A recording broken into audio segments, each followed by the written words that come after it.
हर हर महादेव दोस्तों। स्वागत है आपका मेरे यूट्यूब चैनल स्टोरी विथ मुस्कान में। आप सुन रहे हैं मेरी लिखी कहानी तू मेरी मोहब्बत हो, एपिसोड 48। ईशाना टेरेस से नीचे आई, लेकिन उसका मन अब भी बेचैन था। मलिका की बातें उसके दिमाग में घूम रही थी। क्या ये सब सच हो सकता है? क्या दिव्यांश वाकई वैसा था जैसा मलिका ने बताया? वो सीधा पार्टी हॉल में पहुंची और चारों ओर नजर दौड़ाई। दिव्यांश अपने बिजनेस पार्टनर से बात कर रहा था, लेकिन जैसे ही उसकी नज़र ईशाना पर पड़ी, उसने तुरंत उसे देखा। ईशाना, सब ठीक है? दिव्यांश ने पास आकर पूछा। ईशाना ने जबरदस्ती मुस्कुराने की कोशिश की, लेकिन दिव्यांश की आंखों में देखकर उसे अजीब सा महसूस हुआ। वो वही दिव्यांश था जिसे वो जानती थी, या फिर उसे ऐसा सिर्फ लगता था। हाँ, सब ठीक है, उसने धीमी आवाज में कहा। दिव्यांश ने उसकी आंखों में कुछ तलाशने की कोशिश की, लेकिन फिर से हिलाकर बोला, चलो, मैं तुम्हें कुछ दिखाना चाहता हूँ। क्या? बस चलो, तुम्हें पसंद आएगा। दिव्यांश ने उसका हाथ थामा और उसे पार्टी हॉल से बाहर ले गया। ईशाना मन ही मन उलझी हुई थी, लेकिन उसने खुद को कंट्रोल किया। वो अब और कुछ नहीं सोचना चाहती थी। दिव्यांश उसे होटल की छत पर ले आया। वहाँ ठंडी हवा चल रही थी और ऊपर से पूरा शहर रोशनी से जगमगा रहा था। यहाँ क्यों लाए हो? ईशाना ने पूछा। दिव्यांश उसकी तरफ पलटा और हल्की मुस्कान के साथ बोला, क्योंकि मैं तुम्हें कुछ बताना चाहता हूँ, कुछ ऐसा जो मैं अब तक किसी को नहीं बता पाया। ईशाना चौंक गई। क्या? दिव्यांश ने गहरी सांस ली और कुछ सेकंड चुप रहने के बाद बोला, मैं जानता हूँ कि लोग मेरे बारे में बहुत कुछ कहते हैं, कुछ सच, कुछ झूठ, लेकिन मैं चाहता हूँ कि तुम किसी और की बातों पर भरोसे करने से पहले मुझसे पूछो। ईशाना का दिल तेजी से धड़कने लगा। क्या तुम मुझसे कुछ छुपा रहे हो? दिव्यांश ने उसकी आंखों में देखा, फिर हल्के से मुस्कुराया। हाँ, लेकिन अब और नहीं। ईशाना की सांसें अटक गई। मतलब? दिव्यांश ने एक कदम आगे बढ़ाया और उसके कंधों पर हल्के से हाथ रखा। मतलब ये कि अब मैं तुम्हें सब सच बताने वाला हूँ, मेरी जिंदगी की वो सच्चाई जो मैंने कभी किसी और को नहीं बताई।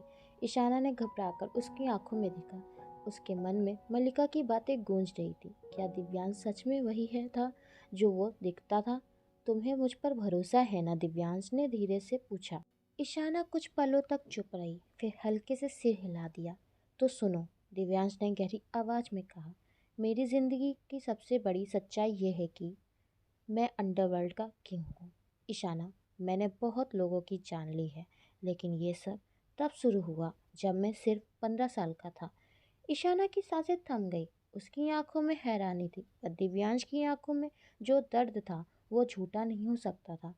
मेरे सामने ही मेरे माता पिता को गोलियों से भून दिया गया था, उन माँ बाप को जिन्होंने मुझे गोद लिया था। ईशाना को यकीन नहीं हुआ। मुझे आज भी याद है, माँ हर रात मुझे कहानियाँ सुनाकर सुलाती थी, और पापा जब भी मैं गिरता तो कहते थे कि असली आदमी वही होता है जो गिरकर फिर से खड़ा हो। दिव्यांश का गला भर आया। उसकी आंखें भीग चुकी थीं, लेकिन उसकी पकड़ अब भी मजबूत थी।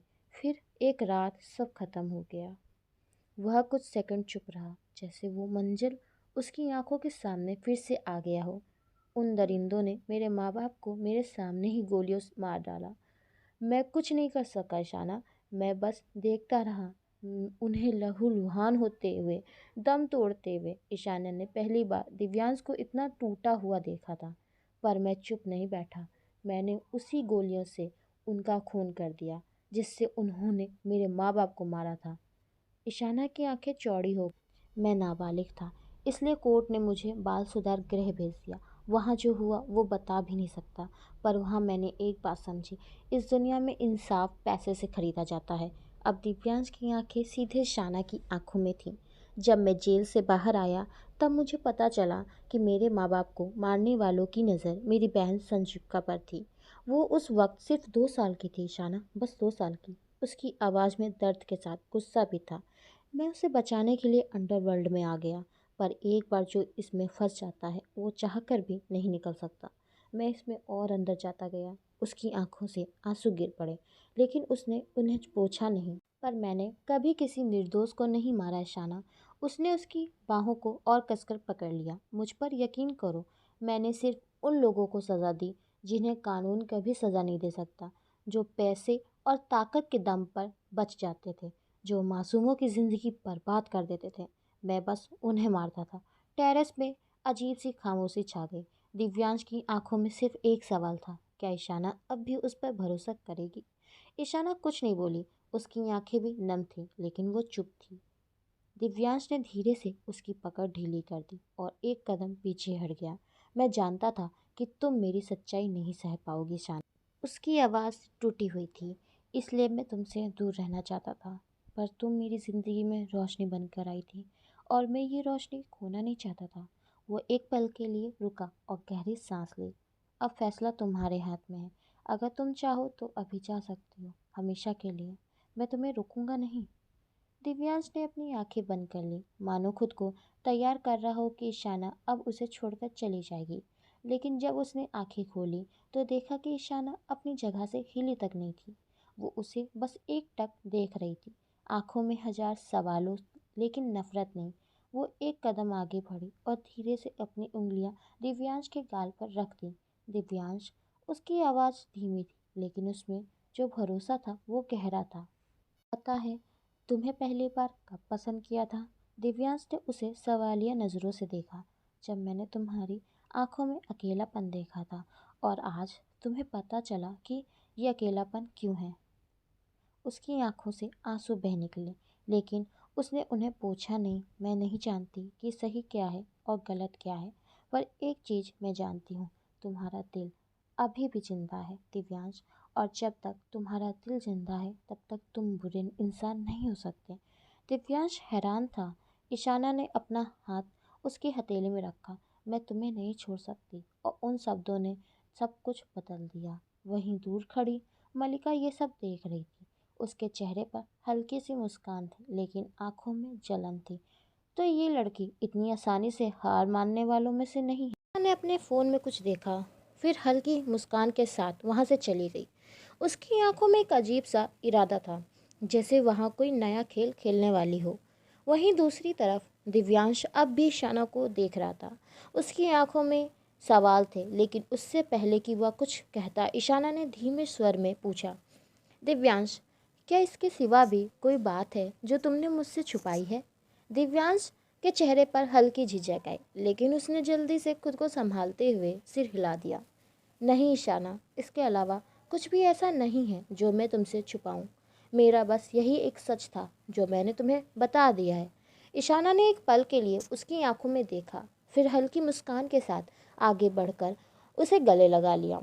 दिव्यांश, मुझसे कभी झूठ मत बोलना। अगर कुछ भी हो तो मुझे सच्चाई बताना, पर मुझसे कभी कुछ मत छुपाना, प्लीज़।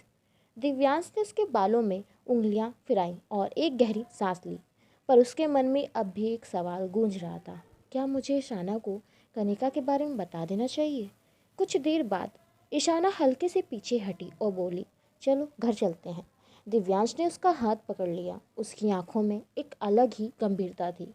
ईशाना, मुझे तुम्हें एक और बात बतानी है। ईशाना थोड़ा चौंकी और उसे देखने लगी। क्या हुआ दिव्यांश? दिव्यांश ने जैसे ही बोलने के लिए होंठ खोले, तभी उसके फ़ोन की स्क्रीन चमकी। समर्थ का कॉल था। उसने एक नज़र स्क्रीन पर डाली, फिर ईशाना की तरफ देखा। मुझे ये कॉल लेना होगा। ईशाना ने सिर हिलाया और दिव्यांश ने कॉल रिसीव कर लिया। हाँ समर्थ। समर्थ की आवाज़ घबराई हुई थी। भाई, हमें दिक्कत हो गई है। सम्राट के आदमी हमारे ट्रक के पीछे पड़े हैं। उन्होंने गोदाम पर हमला कर दिया है। दिव्यांश का चेहरा एकदम सख्त हो गया। क्या? वहाँ कौन कौन है? विराट और हमारे कुछ लोग वहाँ हैं, लेकिन वो लोग भारी हथियारों के साथ आए हैं। हमें तुरंत वहाँ पहुँचना होगा। दिव्यांश के हाथ की मुट्ठियाँ कस गईं। उसने फ़ोन कट किया और ईशाना की तरफ देखा। मुझे अभी जाना होगा ईशाना। ईशाना ने चिंता से उसका चेहरा देखा। क्या हुआ? सम्राट के लोगों ने हमारे गोदाम पर हमला किया है। मुझे वहाँ जाकर देखना होगा। ईशाना की आंखों में डर झलकने लगा। पर दिव्यांश, ये कितना खतरनाक हो सकता है? दिव्यांश ने हल्की मुस्कान दी और उसका चेहरा अपने हाथों में थाम लिया। डरो मत, मैं जल्दी लौट कर आऊँगा, बस मेरा इंतज़ार करना। पर ईशाना का दिल अभी बेचैन था। दिव्यांश वहाँ से चला गया। सम्राट को तो मैंने ख़त्म कर दिया, लेकिन उसके लोगों को अभी तक ये यकीन नहीं हुआ कि मैं कोई आधा अधूरा काम नहीं छोड़ता। अगर उन्होंने दुश्मनी मोल ली है तो इसका अंजाम भी भुगतना होगा। गोदाम के पास पहुंचते ही उसने देखा कि वहां अफरा तफरी मची हुई थी। विराट और बाकी लोग सम्राट के गुंडों से लड़ रहे थे। गोलियों की आवाज़ गूंज रही थी और चारों तरफ अफरा तफरी का माहौल था। दिव्यांश ने बिना देर किए अपनी गन निकाली और तेजी से बाहर निकला। उसके निकलते ही एक गुंडे ने उसकी तरफ गोली चलाई, लेकिन वह झुककर बच गया और तुरंत जवाबी फायरिंग की। तुम लोगों को शायद ये समझ नहीं आया कि सम्राट का खेल खत्म हो चुका है। अब अगर कोई मेरे रास्ते में आया तो उसे भी उसी की तरह अंजाम भुगतना होगा। विराट उसके पास आया और घबराई आवाज़ में बोला, चीफ, ये लोग पीछे हटने को तैयार नहीं है। का लीडर कोई नया बंदा है जो खुद को सम्राट का दाहिना हाथ कहता है। दिव्यांश ने एक गोली चलाकर सामने वाले गुंडे को गिराया और फिर विराट की तरफ देखा। नाम क्या है उसका? कबीर। वो सम्राट का सबसे करीबी आदमी था और अब वही उसकी गैर मौजूदगी में सब कंट्रोल कर रहा है। दिव्यांश के होठों पर एक हल्की मगर खतरनाक मुस्कान आई। तो अब खेल और दिलचस्प हो गया है। गोदाम में चारों तरफ धुआं और गोलियों की आवाज़ थी, लेकिन दिव्यांश को अब सिर्फ एक चीज़ चाहिए थी, कबीर से आमना सामना। इधर ईशाना पार्टी से घर आ चुकी थी, लेकिन उसके अंदर एक अजीब सी बेचैनी थी। दिल अनजाने डर से घबराया हुआ था, जैसे कुछ गलत होने वाला हो। उसने खुद को समझाने की कोशिश की कि ये सब सिर्फ उसका वहम है, लेकिन बेचैनी बढ़ती ही जा रही थी। वो अपने कमरे में आई, अपनी हील्स उतारी और बेड पर बैठ गई। उसने पानी पीने के लिए गिलास उठाया ही था, अचानक उसके फ़ोन की स्क्रीन चमकी। एक नया मैसेज।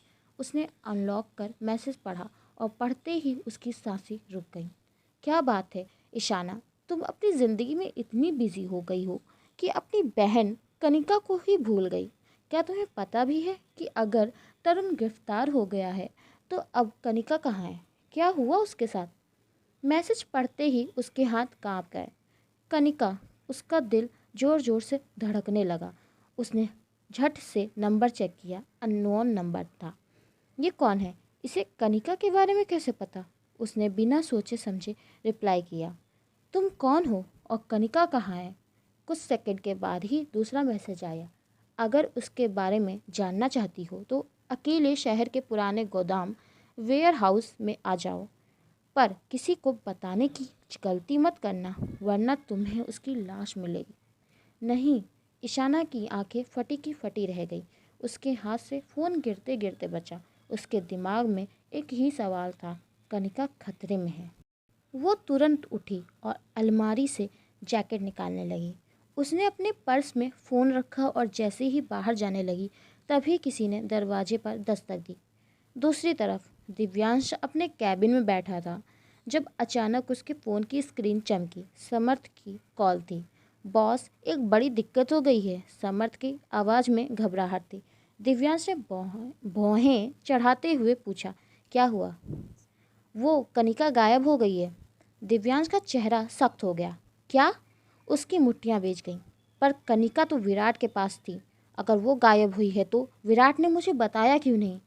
समर्थ चुप रहा। दिव्यांश ने गहरी सांस ली और सख्त लहजे में कहा, तुम तुरंत विराट से बात करो और पता करो कि आखिर हुआ क्या है। और एक बात और बॉस, समर्थ कुछ झिझकते हुए बोला, क्या? हमें खबर मिली है कि ईशाना को भी कोई अनजान नंबर से मैसेज भेज रहा है। मुझे लगता है ये कोई चाल है। Shit shit shit. दिव्यांश के दिमाग में खतरे की घंटी बजी। अगर किसी ने ईशाना को फंसाने की कोशिश की तो वो उन्हें जिंदा नहीं छोड़ेगा। उसने झट से अपनी जैकेट उठाई और तेज़ी से बाहर निकल गया। मुझे ईशाना को रोकना होगा इससे पहले कि वो किसी मुसीबत में फंस जाए। क्या मलिका दिव्यांश और ईशाना को अलग करने में कामयाब हो जाएगी? क्या करेगा दिव्यांश ईशाना को मलिका के जालों से बचाने के लिए? क्या वो दोनों मलिका के साजिशों में फंस जाएंगे और अलग हो जाएंगे? और आखिर कहाँ चली गई कनिका? ये सब जानने के लिए सुनते रहिए तू मेरी मोहब्बत हो। And please subscribe my channel and like comment share. आपको जो भी कहानी का पार्ट अच्छा लगा हो प्लीज़ कमेंट करके ज़रूर बताइएगा कि आपको ये सीन अच्छा लगा। प्लीज़ ज़रूर बताइएगा and please support me please. तब तक के लिए बाय।